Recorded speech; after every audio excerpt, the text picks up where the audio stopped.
This is Missy Elliott. I've always loved cats. I would sometimes play a love and aside with my cat stuffed animals with a teammate of mine growing up who loved dogs, so she would bring dog stuffed animals over. Yes, I loved soccer and cats equally when I was growing up.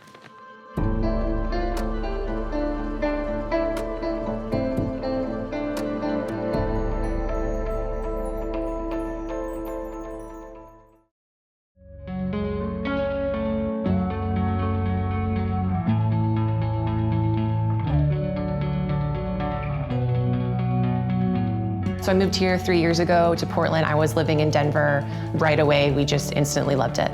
I think the city and the people have a lot of character, and they're very true to who they are. And you can just see that in the way that they dress or the things that they're interested in. And it's very unapologetic, and I really like that. And so the more that I've gotten to be here and to live here, the more I can feel that it's a place for me. It was a pretty interesting moment in my life when I discovered that she liked video games. Mostly because she proceeded to embarrass me and my friends for about 100 straight matches in a row. I finally beat her. I think I beat her 80 games in, whatever it was. She then literally spiked the controller, went back upstairs, and didn't speak to me for hours. That's a true story, that happened. That's slightly embellished, I think, by the way I speak to you. Young Becky is still very similar to older Becky. She's every month waiting for the email if she's gonna come into camp, and I'm like, you're coming. We're going on years now. I'm pretty sure you're coming in. I've been starting for 5 years. You're the best player on the pitch. You're coming, rest assured.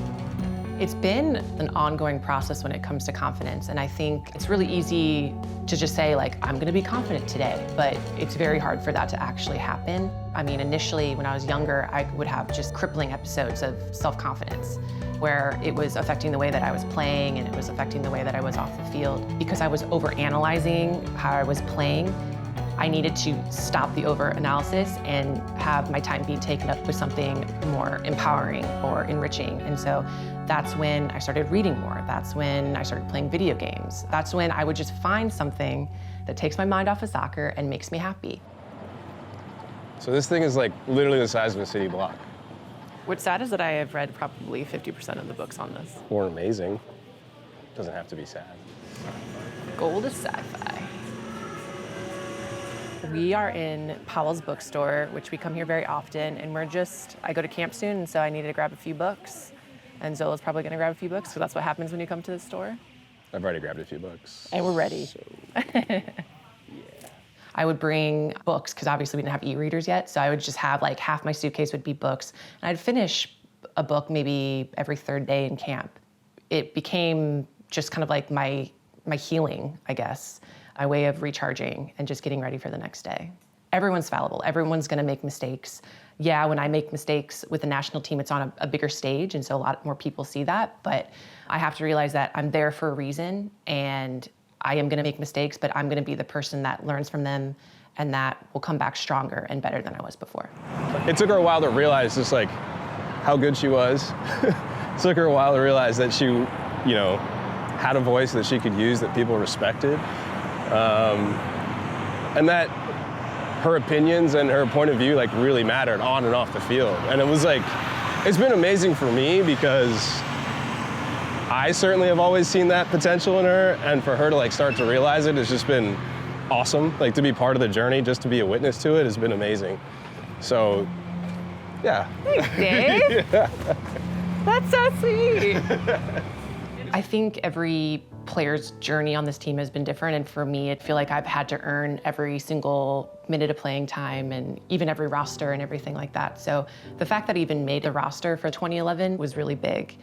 And I wanted to play so bad, and I knew the chances of me playing were so slim. And so when Rachel got the red card, I actually thought that they were somehow gonna reconfigure the back line where they wouldn't have to put this novice center back in.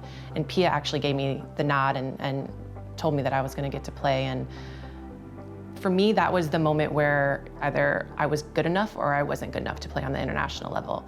And a semifinal of a World Cup, I mean, that's, that's a test. That is the test. And, I thought I did fine. It wasn't, the reason we won or lost the game. I held my own, which for 11 caps, I think is what I had for that game. I think is a good testament to the player that I was. And so that gave me so much confidence knowing that I can do this, I can be at this stage, and I can be at this level. And now it's how far can I push that?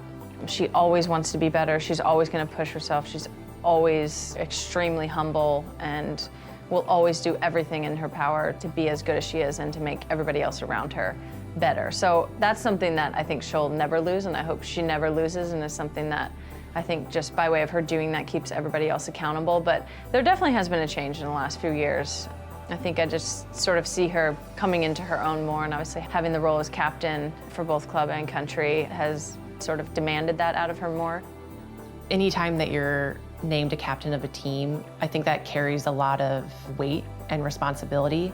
To be named a co-captain with Carly, I was extremely honored and also a little nervous because I need to make sure that I'm upholding all the standards and systems that the national team has had throughout the decades. And so I'm still nervous. I still hope that I'm doing what needs to be done. And it's been an interesting 2 years because we've had a lot of new players get phased into the national team. And it's been really fun to get everyone on the same page. And one of my responsibilities is for us to get on that page as soon as possible and as strongly as possible.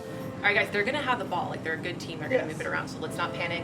Let's make sure our lines are tight. Yep. Don't dive in. Let's help each other out defensively, okay? Let's help each other. Let's move off the ball. All right, we got it. You know where we're supposed to be. I'll be there. All right, ladies. Any questions? Here we go, you guys. 60. I'll jump Block goal kicks. All right, let's go, ladies. She has stepped into that role just as she has playing with just an incredible amount of passion and hard work and just a diligence and almost a duty to always put her best foot forward.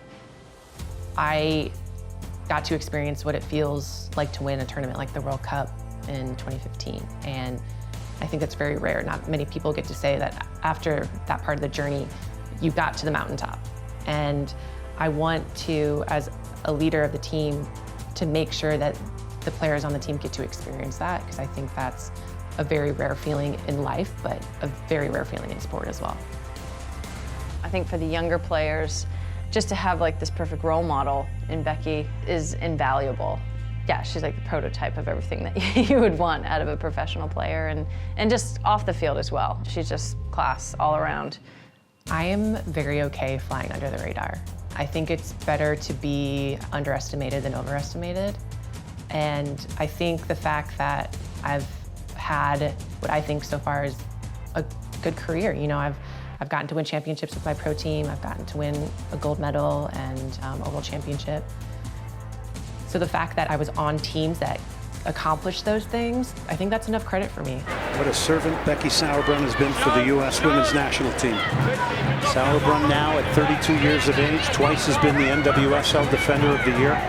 And just so consistently good. That's the thing that I think is so hard at this level. It's one thing to be good. It's another to be consistently good. She's just not consistently good. She's consistently great. I think if I had to kind of sum it up, I would say, Becky, thank you for having everyone's back all the time, no matter what. Becky, you set the standard. When I think of the best defenders in the world, I think of you. Your quiet confidence has always just brought calm to me and made me feel myself confident. You're a leader, you're a role model, you're a mentor. I've learned so much from you, and I feel so lucky that I get to be your teammate. You have been such a huge role model. I'm so thankful to be able to learn from you every day. You do a lot for this team, even if you don't realize it.